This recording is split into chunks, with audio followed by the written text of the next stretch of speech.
Hola, les doy la bienvenida al podcast semanal de Monga Latam, un espacio para las noticias ambientales de Latinoamérica que no puedes perder de vista cada semana.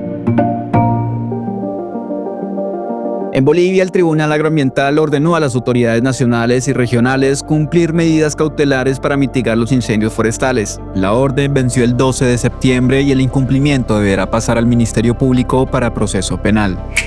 Mientras tanto, en el Parque Nacional Galápagos, en Ecuador, el árbol de cedro amenaza la migración de las tortugas gigantes. Cuando migran, remueven la tierra, controlan el crecimiento de plantas y dispersan semillas, pero los densos bosques de cedro, que es una especie invasora, forman barreras que las tortugas evitan, poniendo en riesgo ese papel clave.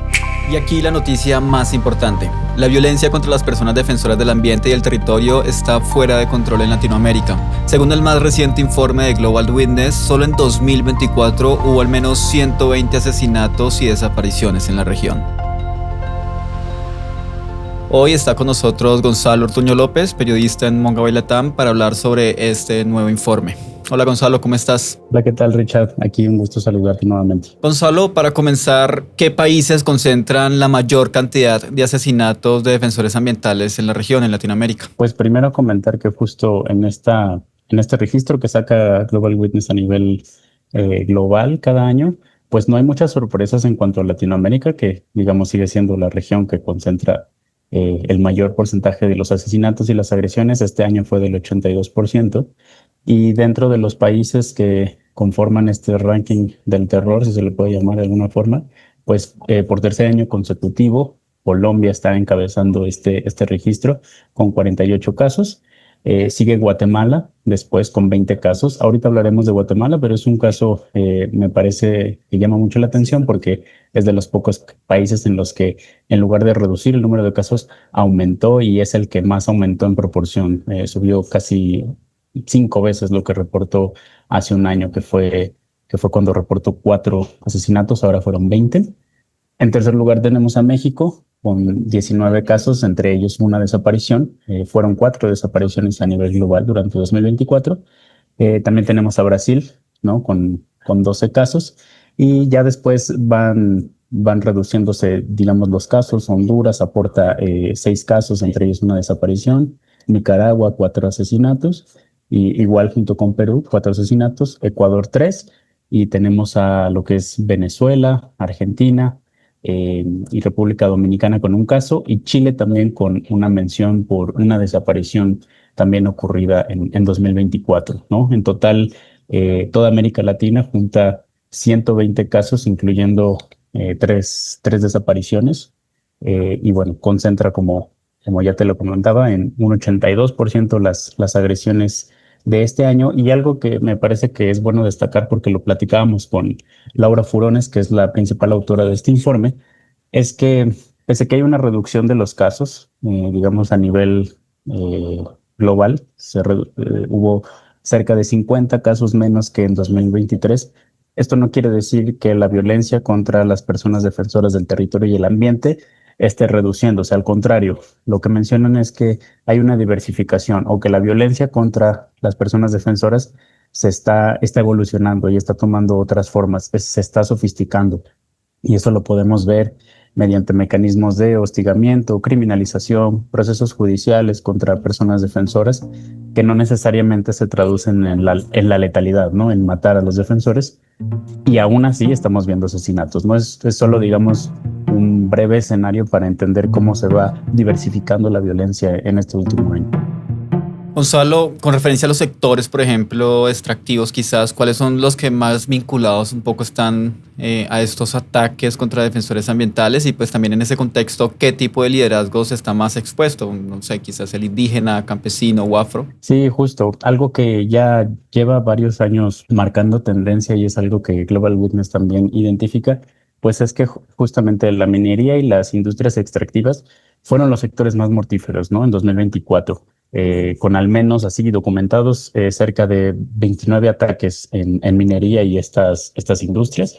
Pero también se encuentra, por ejemplo, la tala, ¿no? La tala ilegal, que se vinculó a 8 casos, la agroindustria, que también está vinculada a 4 casos, los proyectos de construcción de carreteras, infraestructura, la caza furtiva, proyectos de de energía hidroeléctrica, ¿no? Son algunos de los casos que han estado implicados en la violencia, concretamente en los asesinatos de personas defensoras en 2024. Pero creo que también algo que vale la pena mencionar es que no es muy fácil comprobar como esta vinculación entre la industria y el asesinato.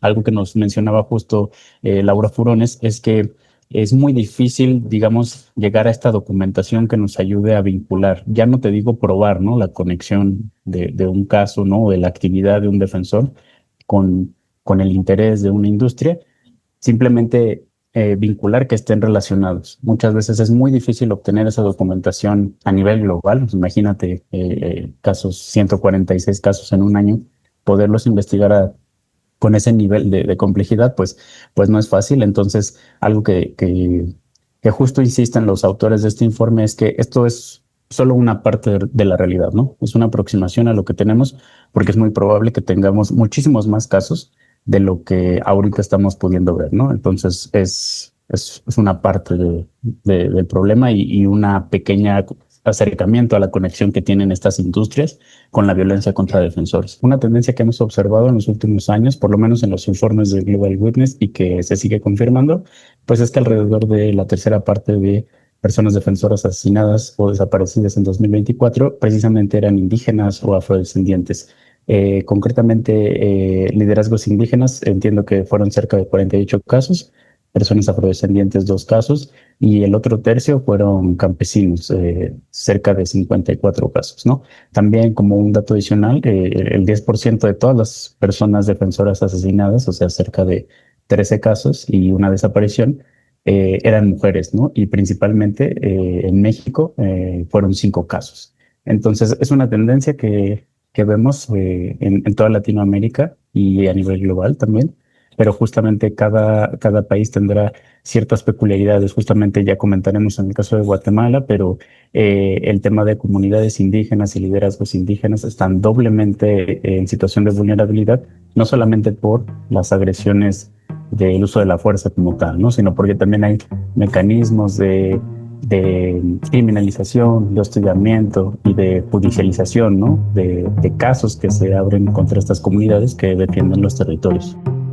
Por último, Gonzalo, en el último año nos mencionabas justamente de Guatemala que quintuplicó los asesinatos de defensores en su país. ¿En qué regiones, por ejemplo, se concentra esta violencia y, bueno, qué factores también explican esta escalada? Sí, Richard, justamente, bueno, Guatemala me parece que es un caso muy interesante y también muy alarmante en ese sentido, porque pues efectivamente vemos que en un solo año pasaron de 4 casos en 2023 a 20 casos en 2024, y eso porque también nos comentan autores del informe, se dejaron de fuera muchos casos de los cuales no se pudo, digamos, tener suficiente información, ¿no? Pero que tienen una conexión evidentemente con la defensa del territorio.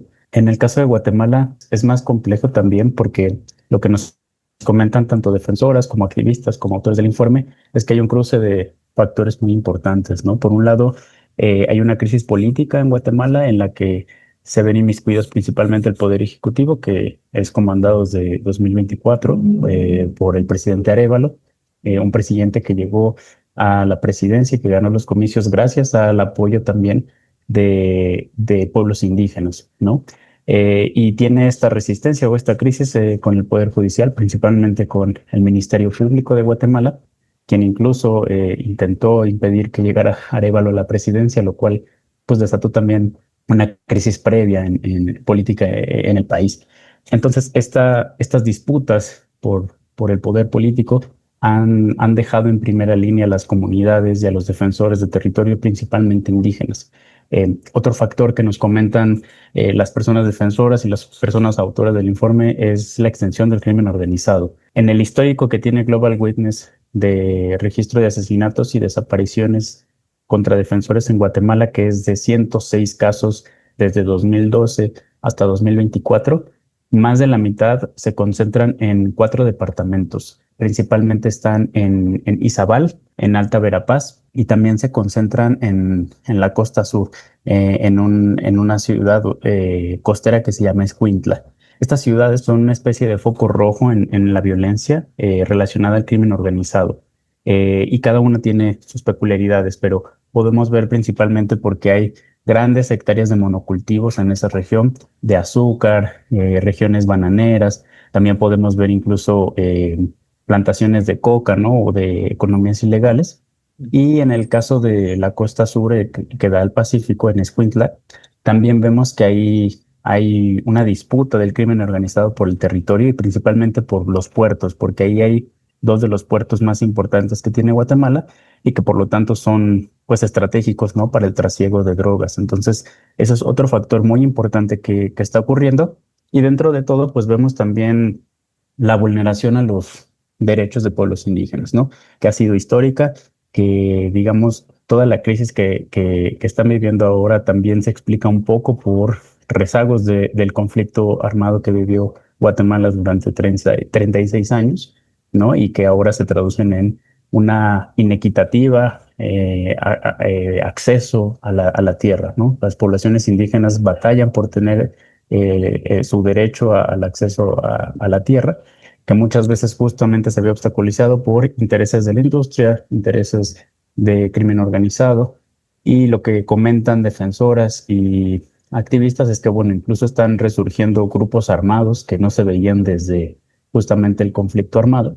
No podemos saber hacia qué intereses, ¿no? O quién, digamos, se beneficia de ellos, pero sí podemos ver que hay una coincidencia de muchos tipos de violencia contra las comunidades indígenas principalmente. Incluso UDFEGUA, que es este organismo que monitorea y acompaña los casos de defensores agredidos, violentados en Guatemala, nos comenta que ha acompañado casos de comunidades enteras que están siendo acosadas judicialmente, es decir, que hay órdenes de captura contra los 300, por decir un ejemplo, ¿no?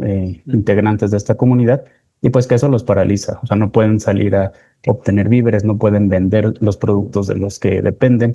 Entonces se convierte también en una especie de facilitador para el despojo de tierras, ¿no? Porque muchas de esas personas y comunidades, a final de cuentas, se tienen que desplazar o se tienen que mover a otros sitios. Entonces, ¿cómo podemos más o menos entender de una forma muy breve? Pues es que hay muchas violencias ocurriendo y muchas complejidades dentro de Guatemala en este momento que podrían explicar este aumento tan drástico que estamos viendo. Bueno, recuerden que el informe completo y la nota también completa sobre el caso específico de Guatemala la pueden encontrar y leer en Monga Baila Tam. Gonzalo, muchas gracias por acompañarnos. Al contrario, muchas gracias, Richard, y estamos pendientes de la cobertura.